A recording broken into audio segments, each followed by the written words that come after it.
कुछ वाकयात, कुछ बातें इतनी हैरान कुन होती हैं कि उन पर यकीन करना मुश्किल होता है। लेकिन इंसानी तारीख ऐसे भयानक मगर सच्चे वाकयात से भरी पड़ी है जिनको सुनकर आदमी के रोंगटे खड़े हो जाएं। आज की वीडियो में हम आपको तारीख से ऐसी ही 5 सच्ची मगर चौंका देने वाली कहानियां सुनाने जा रहे हैं जो शायद इससे पहले आपने कभी नहीं सुनी होंगी।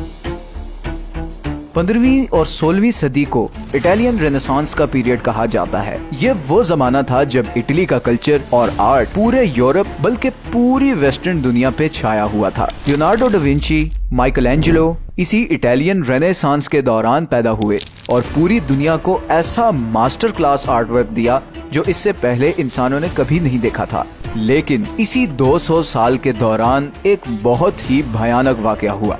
1494 में यूरोप में एक ऐसी बीमारी फैल गई जिसने लोगों को रियल लाइफ ज़ॉम्बीज बना दिया। ये ऐसी खतरनाक बीमारी थी जिसमें आदमी के सर और चेहरे से सारा गोश्त आहिस्ता आहिस्ता उतर जाता था। जरा सोचें कि हर तरफ आपको ऐसे लोग नजर आते थे जिनमें किसी का नाक नहीं था, किसी का कान नहीं था और किसी के तो पूरे चेहरे पे गोश्त ही नहीं होता था। उस जमाने में फ्रांस और इटली में यह नजारा बहुत आम था। अगर आप उस जमाने में यूरोप जाते तो ऐसा लगता जैसे हर तरफ हॉरर मूवीज वाले ज़ॉम्बीज फिर रहे हों। इस बीमारी का नाम है सिफिलिस और ये एक सेक्सुअली ट्रांसमिटेड डिजीज है। उस टाइम पर एंटीबायोटिक्स डिस्कवर नहीं हुए थे और इसीलिए सिफिलिस एक जानलेवा बीमारी थी। ये बीमारी सबसे ज्यादा प्रोस्टिट्यूट्स में पाई जाती थी और इसीलिए 16वीं सदी के बाद इंग्लैंड और यूरोप में प्रोस्टिट्यूशन को सख्ती से रेगुलराइज करना शुरू कर दिया गया। कुछ लोगों का ये भी ख्याल है कि ये एक डिवाइन पनिशमेंट थी उस बेहूदगी पर जो उस टाइम यूरोप में फैली हुई थी। खैर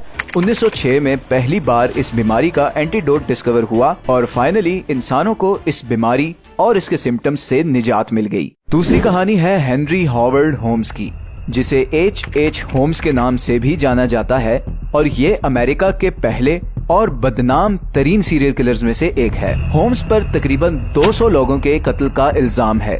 होम्स 1861 में न्यू हैम्पशायर में पैदा हुआ। कहा जाता है कि उसे बचपन से ही स्केलेटन्स और मौत से एक अजीब सी ऑब्सेशन थी। स्टूडेंट लाइफ में होम्स काफी ब्राइट स्टूडेंट था और उसने यूनिवर्सिटी ऑफ मिशिगन से मेडिकल डिग्री में ग्रेजुएशन की और फिर 1886 में शिकागो में एज अ फार्मासिस्ट जॉब शुरू की। कुछ ही सालों में उसने उसी फार्मेसी को खरीद लिया और फिर उससे आने वाले पैसों से 1890 में शिकागो में एक होटल की कंस्ट्रक्शन शुरू की जहां पर वो एक घिनौना खेल खेलने जा रहा था। इस होटल को ऐसे डिजाइन किया गया था कि इसके सारे दरवाजे सिर्फ बाहर से ही खुल सकते थे और एक और अजीब बात ये थी कि इस होटल में कोई खिड़की भी नहीं थी, जिसकी वजह से यहाँ से फरार होना या भागना तकरीबन नामुमकिन था। सारे कमरे साउंड प्रूफ थे और हर कमरे के नीचे ऐसे बेसमेंट्स थे जहां पर मरने वालों की बॉडीज को डंप किया जाता था। इस होटल की कंस्ट्रक्शन के दरमियान होम्स ने बहुत से कंस्ट्रक्शन वर्कर्स को हायर किया और फिर उन्हें निकाल दिया और फिर नए वर्कर रखे ताकि किसी को क्लियर आइडिया ना हो कि वो क्या करने जा रहा है।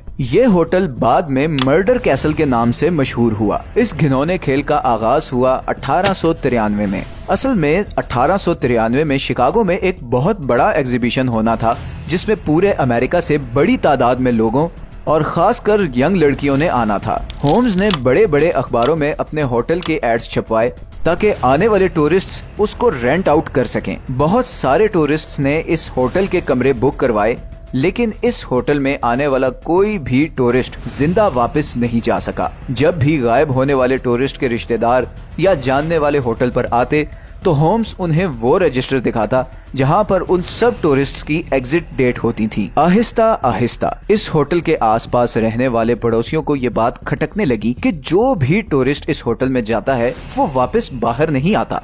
तकरीबन 200 लोग इस तरह गायब हो गए। अब पुलिस को भी थोड़ा शक होना शुरू हो गया कि कोई तो मसला है। फिर 1894 में तकरीबन 1.5 साल होम्स का पीछा करने के बाद आखिरकार पुलिस ने होम्स को गिरफ्तार कर लिया और उसने अपने सारे गुनाहों को कबूल कर लिया। उसके मुताबिक लोगों की हत्या करना उसका एक पैशन था जिसके बारे में वो कुछ नहीं कर सकता था। आखिर 1896 में 200 लोगों को बेदर्दी से मारने के इल्जाम में होम्स को फांसी दे दी गई। अगर ये कहानी आपके लिए खौफनाक थी तो अगला वाकया शायद आपके होश उड़ा देगा।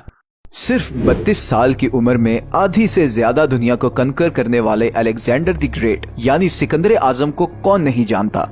अलेक्जेंडर की मौत हमेशा से हिस्टोरियंस के लिए एक मिस्ट्री रही है।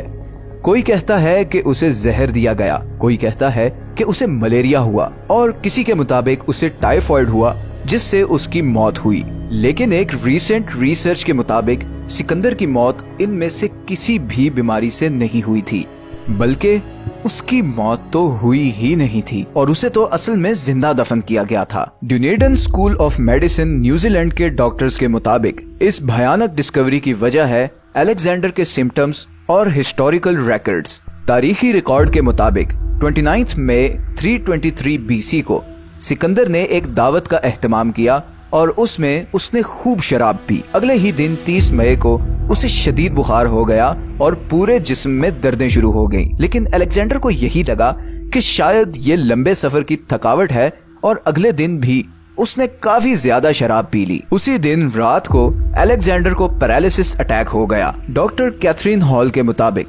अलेक्जेंडर को असल में गिलेन बारे सिंड्रोम नामी ब्रेन डिसऑर्डर हुआ था, जिसमें आपके जिस्म का इम्यून सिस्टम अपने ही नर्वस सिस्टम पर अटैक करता है और उसके नतीजे में मरीज बिल्कुल पैरालाइज होकर रह जाता है। ये पैरालिसिस इतना सख्त होता है कि मरीज का सांस बहुत आहिस्ता हो जाता है और ये पता लगाना मुश्किल होता है कि आदमी जिंदा भी है कि नहीं, क्योंकि उस जमाने में डॉक्टर्स पल्स चेक नहीं करते थे बल्कि सांस के चलने या ना चलने से जिंदगी मौत का फैसला करते थे। ये बीमारी आज भी हर 1 लाख में से एक आदमी को होती है। तो डॉक्टर कैथरीन के मुताबिक अलेक्जेंडर की मौत की असल वजह थी सूडोथैनाटोस, जिसे फॉल्स डायग्नोसिस ऑफ डेथ भी कहा जाता है। अलेक्जेंडर को असल में पैरालिसिस हुआ था, मगर जब उसके साथियों ने देखा कि कई दिन गुजरने के बावजूद उसके जिस्म में कोई हरकत नहीं, तो उन्होंने उसे मुर्दा समझा और जिंदा ही दफना दिया। तो दुनिया के सबसे ताकतवर जनरल को जब दफनाया गया तो वो मरा नहीं था बल्कि शायद जिंदा था। चौथी कहानी है रोमन शहर पोम्पेई की, जो किसी जमाने में इस जमीन की अजीम तरीन सिविलाइजेशन में से एक था। लेकिन ये शहर मशहूर है उस हादसे की वजह से जो 79 एडी में हुआ था, जब अगस्त की एक दोपहर को ये पूरा शहर माउंट वेसुवियस से आने वाले लावे और राख में दबकर तारीख में गुम हो गया। सिर्फ 12 घंटों में 16,000 के करीब लोग दम घुटने की वजह से मारे गए। पोम्पेई के हादसे के बारे में तो बहुत से लोग जानते हैं, मगर पोम्पेई से भी बुरा अंजाम हुआ था उसके पड़ोसी शहर हरक्यूलेनियम का। हरक्यूलेनियम उस जमाने में अमीर रोमन्स के लिए एक पिकनिक स्पॉट था, जहां पर वो जुए, शराब और प्रोस्टिट्यूशन के लिए टाइम गुजारने आते थे।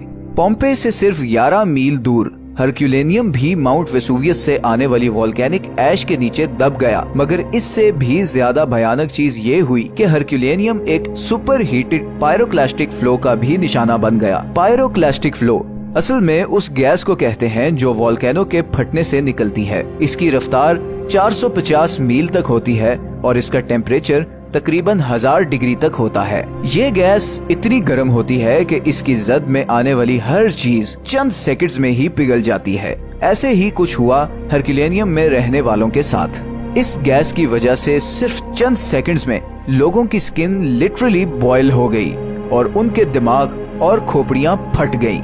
इतना खौफनाक मंजर शायद ही तारीख में कभी देखा गया होगा। पोम्पेई और हरक्यूलेनियम में मरने वाले कई लोगों की बॉडीज 18वीं सदी में डिस्कवर हुई। आज भी इन बॉडीज को देखकर ऐसा लगता है कि ये डिजास्टर इतना अचानक था कि शायद लोगों को भागने के लिए चंद सेकंड्स भी नहीं मिले।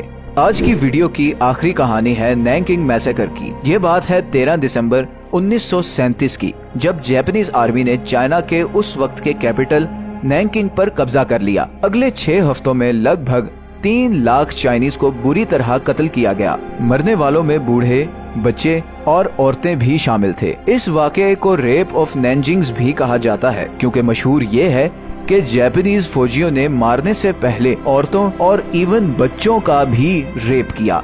ये इस कदर डिस्टर्बिंग और भयानक घटना है कि तारीख में इसकी मिसाल नहीं मिलती। कभी कभी यकीन नहीं आता कि ताकत और इंतकाम के नशे में इंसान किस हद तक गिर जाते हैं।